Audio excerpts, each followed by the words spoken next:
আর্য sir phone করছে। রুম্পা কেটে দে please please, আর্য স্যারের ফোনটা ধরিস না প্লিজ, কেটে দে। রুম্পা আমার ফোনটা কেটে দিল।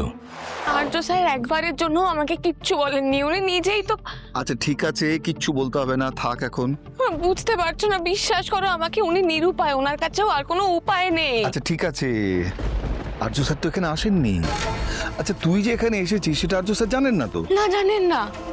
আর আমি ওনাকে জানাতেও চাই না, আমি ওনাকে জানাতে চাই না আমি কোথায় যাচ্ছি। ঠিক আছে শোন, আমিও তোর কাছ থেকে কিচ্ছু জানতে চাই না। এটা জেনে রাখ যে তোর এই বাবা মা কিন্তু তোর সাথেই থাকবে। হ্যাঁ, সুমি একদম ঠিক কথা বলেছে। আমার সুমি রানী কখনো ভুল বলতেই পারে না। আচ্ছা তোমরা তোমরা ওই একটা ঘরে সবাই মিলে কি করে থাকবে বলো তো? হ্যাঁ, আমরা তো রাজপ্রাসাদে থাকি না।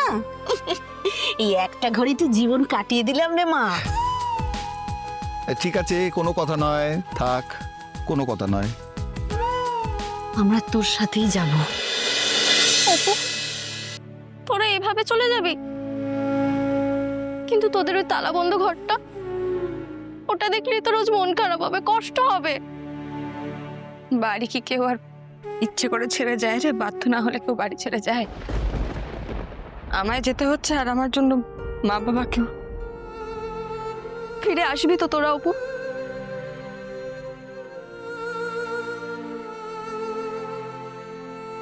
নে আর্য স্যার খোঁজ করতে আসলে এগুলো দিয়ে দিস।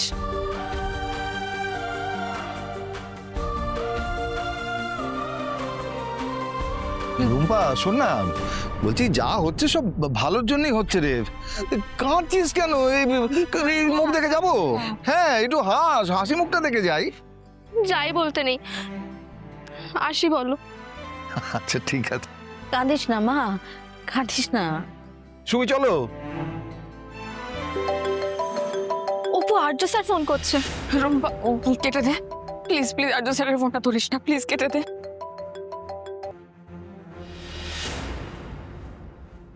রুম্পা আমার ফোনটা কেটে দিল কেন?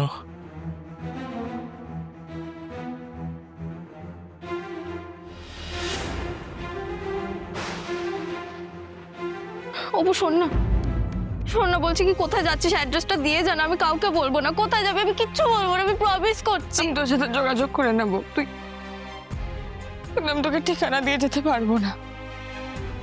তোকে দিয়ে গেলে তুই তুই পারবি না, তুই আর্য স্যারকে বলে দিবি, আর আমি সেটা চাই না। রুম্পা প্লিজ, আমাদের যেতে দে।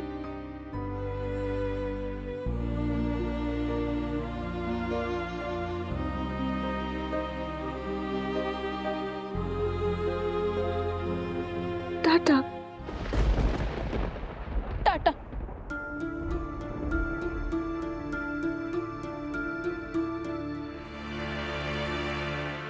আয় মায়।